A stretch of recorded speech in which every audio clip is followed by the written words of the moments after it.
Hello, good day. At ngayon po ay guide ko kayo kung paano mag-open ng account sa COL Financial. So, punta lang po kayo sa website ng COL. Type nyo na po colfinancial.com.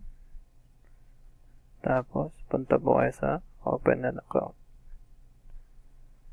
Click. Tapos, ito po yung mga type ng account. Pero, dito po muna tayo sa mga forms. So, ito po yung mga kailangan yung fill upan. So, pwede kayong individual or joint. So, basic lang naman. Last name, first name, middle name. So, sa na-experience ko po, isa po kasi akong OFW. So, akala ko dati hindi na kailangan yung TIN. So, kailangan po talaga siya. Kasi po, pag nag-transact po tayo, whenever we buy or we sell, kailangan po kailangan talaga yung TIN. So, kailangan nyo pong kumuha niyan. Tapos, SSS. Yung ginawa ko po dito, pinrint ko lang siya, tapos pinilapan ko lang siya by hand. So, pwede nyo rin gawin yan. Basic lang naman. Country of birth, country of citizenship, telephone number, kahit mobile number, okay lang po yan. As email address, dapat po yung ginagamit nyo na email address. Tapos residence. Dapat yung lalagay nyong address dito, yun din po yung ipapasa nyo na ID. Tapos civil status, single or married. Tapos occupation, employed or unemployed. Business. Yan. Tapos dito po sa disclosure, have you or your immediate family at any time been employed by the government? Yes or no? Sagutin nyo lang po yan.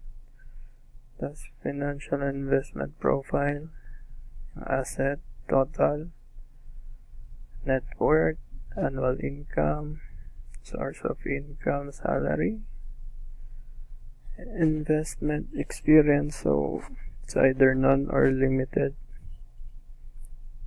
Kaya po bahala. And number of years in investing, something like that. Dito po sa bank account, name of bank, BDO, and branch, bank account number. Itong bank account po na to, dito po i-deposit ni COL Financial whenever magwe-withdraw po kayo. So, dito nyo ipapasok. Tapos, 3 signature, date signed. So, how did you learn about COL Financial, COL website, or online sources?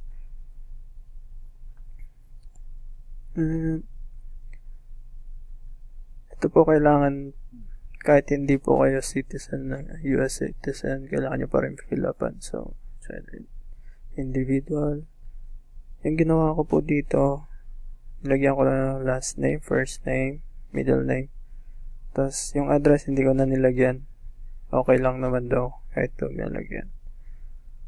Tapos, sagutin nyo, are you a US citizen? No. Are you a green card holder? No. Are you considered US resident? No. Tapos kung may US TIN kayo o wala, just leave it blank na lang. And, tapos yung ipapasa nyo lang yung itong 3 pages lang po na to. So, I suggest po na pagkatapos nyo i-fill up to, yung 3, may mga branches kasi sila. So, pwede nyo silang tignan dito sa baba. For example, sa akin, mas malapit na ako sa Davao.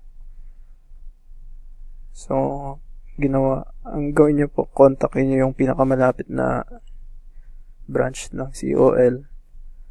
Tapos mag-request kayo kung pwedeng mag-send kayo ng email sa kanila, yung sa na-fill upan nyo, para hindi na po kayo umulit, para isang beses lang kayo magpadala ng mga requirements. Or pwede rin po kayong pumunta sa branch nila kung malapit din po sa inyo. Pero sa akin kasi medyo malayo, LBC ko na lang. Almost 100 plus 100 pesos lang naman. Then pag na-receive na nila yung application nyo, isa-set up po nila kayo sa Skype interview. Tapos papakita nyo lang yung yung ID na sinubmit nyo. Kailangan pala yung photocopy 1 valid ID. So mag-Skype kayo, tapos magsi-selfie kayo doon. Papakita nyo yung ID nyo, yung pinadala nyo sa kanila, COL Financial. Tapos pag okay na yung account nyo, may magpapadala sila ng email. So ganito po siya.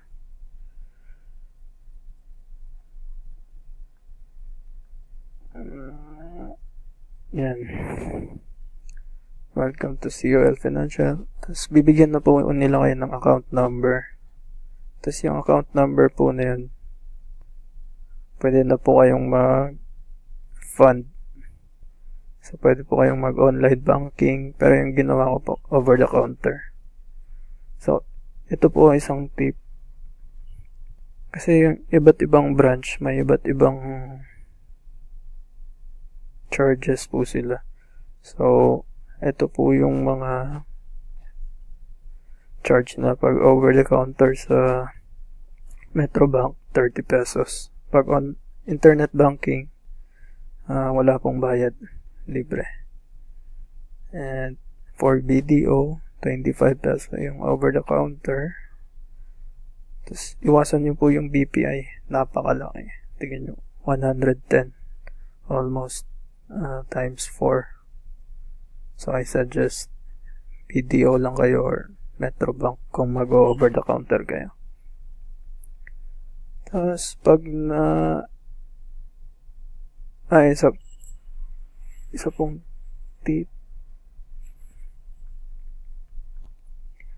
Isa pa pong tip, kung kaya nyong mag-deposit ng more than 5,000, gawin nyo ng mga 10,000 or 20,000. Kasi pag nagano kayo ng 5,000, tapos yung charge nun is 30 pesos na kagad.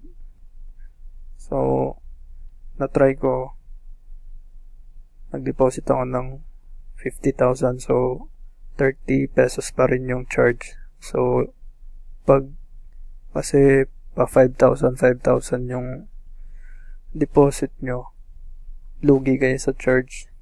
Kaya gawin nyo, it's either mag-internet banking kayo or ipunin nyo na lang muna bago nyo ilagay dun sa COL account nyo. Okay?